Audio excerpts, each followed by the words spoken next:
제가 직접 찍은 압록강과 두만강 건너의 북한의 모습은 연출되지 않은 북한의 민낯이라고 할 수가 있죠. 또 그들이 정말 어떤 곳에서 살아가고 있는지를 알 수 있는 모습들이니까 그런 사진들을 통해서 북한의 실상을 좀 전하고 싶었는데요. 북한에도 여전히 굶는 사람이 있냐? 당연히 있습니다. 여러분들 건물에 이 창문을 보면 유리창이 있잖아요. 이 북중 국경의 1400km를 다니면서 건물을 찍어보면 대부분 창문에 유리창이 없습니다. 그나마 비닐을 씌워놓으면 다행이에요.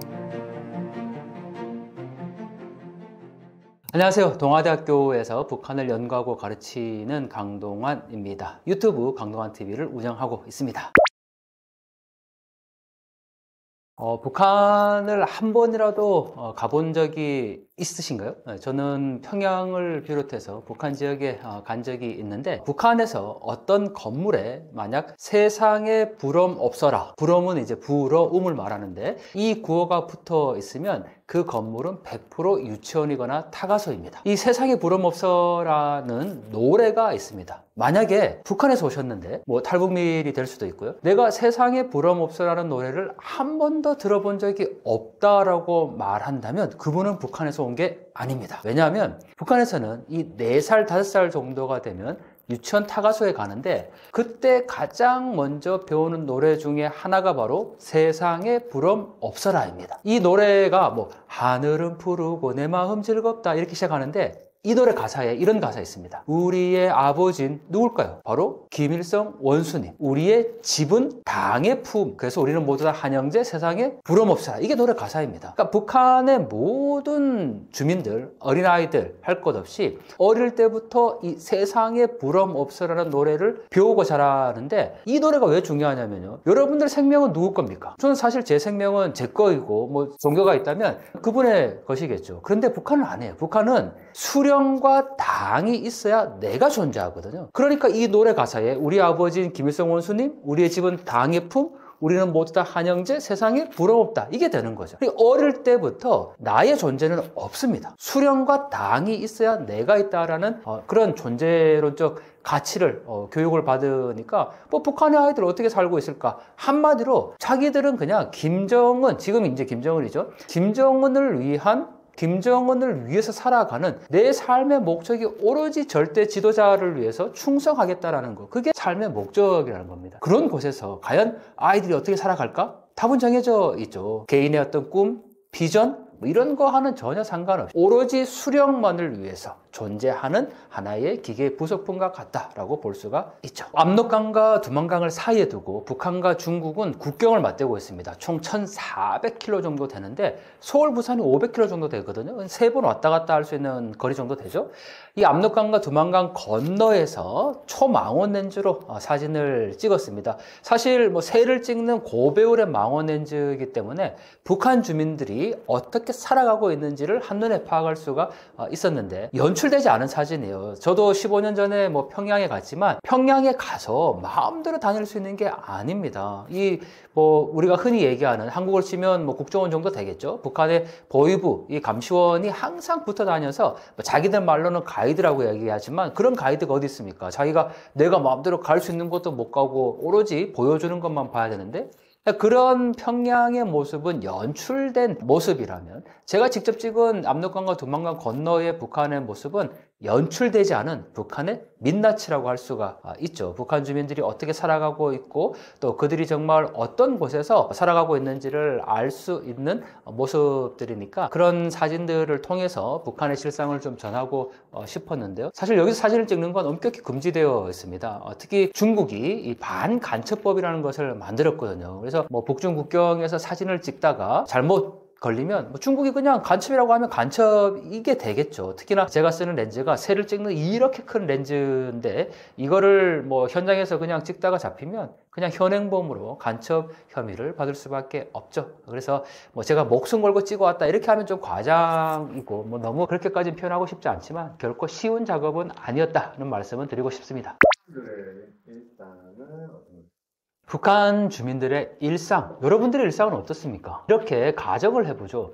여러분들 지금 일상생활에서 전기를 사용하지 못한다. 어떤 마음이 들까요? 또는 어떻게 어떻게 생각을 하세요? 정말 답답하겠죠? 북한 주민들의 일상, 그야말로 우리가 기본적으로 여기에서 누리고 있는 이 모든 경제적인 혜택을 누리지 못한다고 보시면 되거든요. 그럼 어떤 분들은 야, 내가 여기서 무슨 혜택을 누리 이렇게 얘기하지만 우리가 지금 타고 다니는 대중교통, 뭐 전기, 마음대로 마실 수 있는 물, 그리고 심지어는 어디든지 갈 수 있는 이러한 자유, 이것 자체가 북한에 없다라는 겁니다. 아니 그런 곳에서 도대체 어떻게 살아가냐라고 생각할 수 있지만 실제 북한 주민들의 삶이 바로 그러한 이 통계 속에 있는 거고요. 또 북한 주민들은 태어나서부터 죽을 때까지 반드시 조직에 가입해야 됩니다. 유치원 타가소, 그 다음에 초등학교 가면 소년단, 또 그 다음에 청년동맹, 뭐 직장에 가면 직맹, 여성은 여맹, 뭐 농사를 짓는 사람은 뭐 농군맹, 표현하기도 어렵죠. 그 정도로 조직과 단체 생활을 해야 되기 때문에 나 개인의 삶은 뭐 없다라고 해도 사실 무방합니다. 제가 이 북중국경에서 찍은 사진들을 보면요, 그 검문소의 모습이 있습니다. 사람들이 자전거를 타고 가다가 이 검문소 전방 한 50m 정도가 되면 다 내려서 자전거를 끌고 갑니다. 그리고 검문소를 통과한 다음에 다시 자전거에 타죠. 이게 그냥 뭐 검문을 한다 이 정도 수준이 아니라는 거예요. 그게 일상화되어 있다라는 거죠. 저는 정말 거기에서 단 1시간도 살 수 없다라고 생각하는데 아마 이 방송 보고 계신 우리 구독자님들도 마찬가지일 겁니다. 우리가 자유가 없다라는 거, 정말 공기처럼 숨쉬고 있는 게 자유인데 북한 주민들은 그러한 자유를 누리지 못한다라는 게 기본적인 일상일 것 같습니다. 최근에 정말 굶는 사람들이 있는 것 같아요. 북한에 굶는 사람이 있느냐라는 질문을 받으면 좀 혼란스럽습니다. 왜냐하면 우리 사회에서 북한을 바라보는 여러 개의 시각이 있거든요. 만약에 평양에 사는 사람들의 모습을 가지고 이게 북한이다라고 얘기하면 야, 2025년에 무슨 굶어 죽는 사람들이 있어, 이렇게 얘기할 수 있습니다. 하지만 평양과 지방은 엄격히 차이가 있다라는 거죠. 김정은이 인정했습니다. 김정은이 농촌의 현실에 대해서 뭐라고 표현했냐면 세계적인 낙후성의 대명사 농촌, 이렇게 표현을 하거든요. 그리고 이 평양의 먹는 문제, 전기 문제, 뭐 땔감 문제, 이런 거를 해결한 다음에 이걸 바탕으로 지방에도 이걸 해결하겠다, 이렇게 얘기를 했으니까 아직까지 전기나 심지어 땔감 이런 게 해결되지 않다라는 거죠. 여러분들 땔감은 뭔지 아세요? 우리는 난방을 뭐 도시가스나 이렇게 하는데 북한은 여전히 땔감, 그야말로 석탄이나 나무를 떼서 난방을 한다라는 겁니다. 하지만 그것조차도 없다라는 거죠. 저희가 북중 국경에서 이 산을 찍어보면요, 산에는 원래 뭐 있어야 될 거예요? 나무 있어야죠. 하지만 나무 없습니다. 네, 대부분 다 황폐한 민둥산입니다. 왜 나무가 없을까? 당연히 이 나무를 다 베어내고 밭을 경작을 하는 겁니다. 이 산에서 뭐 민둥산의 밭을 개간을 해서 거기에서 조금 나오는 걸 가지고 겨우 끼니를 해결할 수 있다라는 거고, 그걸 가지고 장마당에 내다 팔아야 또 자기가 먹을 수 있는 끼니를, 식량을 살 수 있다라는 거죠. 그런 점에서 보면 북한에도 여전히 굶는 사람이 있냐? 당연히 있습니다. 뭐 그거는 그냥 우리가 한국에서 야, 나 정말 뭐 다이어트에 굶었어, 이런 개념이 아니라는 거죠. 먹을 게 없어서 굶을 수밖에 없는 그런 상황들이 2025년의 상황인데 정말 이해되지 않죠. 저도 참 어떻게 받아들여야 될지를 모릅니다. 더군다나 단순히 배고픔으로 끝나지 않고 북한 아이들의 거의 3분의 1이 영양실조, 뭐 북한 군인들도 말할 것도 없죠. 그러한 이 식량의 정상적인 공급이 이루어지지 않고 있는 곳이 바로 북한인데, 우리가 이 북한 인권을 얘기할 때요, 인권의 개념에는 식량권이 있습니다. 그런데 그 식량을 제대로 공급받지 못하고 자기가 구할 수 없는 사회라는 거죠. 그게 2025년에 우리 동족의 현실이라는 것이 너무나도 마음이 아픈데, 한쪽에서는 뭐 여전히 한쪽에서는 음식물 쓰기가 남아서 문제고, 뭐 한쪽에서는 정말 먹을 게 없어서 문제인 이 한반도의 상황이 참 안타까운 현실이죠.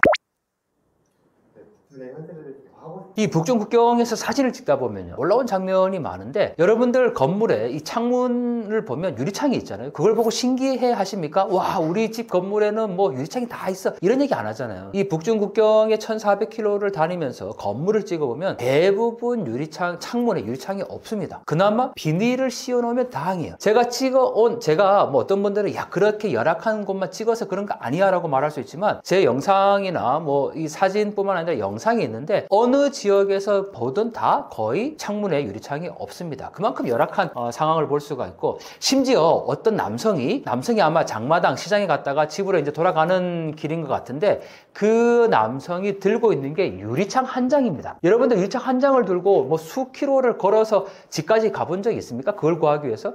그만큼 이 유리창 하나 구하는 것이 어려운 현실이라는 겁니다. 특히나 이 북중 국경 지역은 영하 30도가 넘는 추위에 해당하는 지역이죠. 여러분들 한반도에서 제일 추운 지역이 중강진이라는 곳이죠. 그 중강진 또 백두산 지역 인근에 있는 양강도 해산시 한겨울 기온이 영하 30도가 넘습니다. 이 압록강 체감온 기온을 감안하면 영하 40도가 넘는 곳인데 거기에 유리가 없어요. 그렇다고 뭐 우리처럼 이중창 뭐 단열 보온재 없잖아요. 그런 곳에 북한 주민들이 살아가고 있기 때문에 우리 사회에서 너무 북한을 막 미워하고 찬양하시는 분들이 있어요. 막 북한도 사람 사는 곳이다, 우리와 다르지 않다 이렇게 얘기하지만 북한 정말 우리와 다릅니다. 북중 국경에서 사진을 찍으면 북한 주민들의 정말 민낯을 볼 수 있잖아요. 우리가 생각하고 상상하기 어려운 수준입니다. 영하 30도 되는 추위에 빨래를 하고 가는 여성들, 그리고 그 빨래를 강변에 나와서 하는데 거리가 가깝지 않아요. 뭐 어떤 분들은 그냥 집 앞에 나와서 바로 강변에서 빨래하는 생각하지만 몇백 미터를 걸어와야 겨우 강변에 닿을 수 있다는 거죠. 그리고 또 북중 국경에서 가장 많이 보이는 게 바로 영생탑과 모자이크 벽화입니다. 여러분들 이 단어도 생소하죠? 왜 영생탑일까? 지금 사진에서 보시는 것처럼 위대한 수령 김일성 동지와 김정일 동지는 영원히 우리와 함께 계신다. 그래서 영생탑이 됩니다. 이 모자이크 벽화는 또 어떨까요? 김일성, 김정일의 최근에는 김정은의 모습까지 나왔는데 이 모자이크 벽화를 만들어 놓고 북한 주민들이 여기 가서 뭐 꽃을 바치거나 이걸 자기들의 충성심을 결의하는 바로 그런 장소입니다.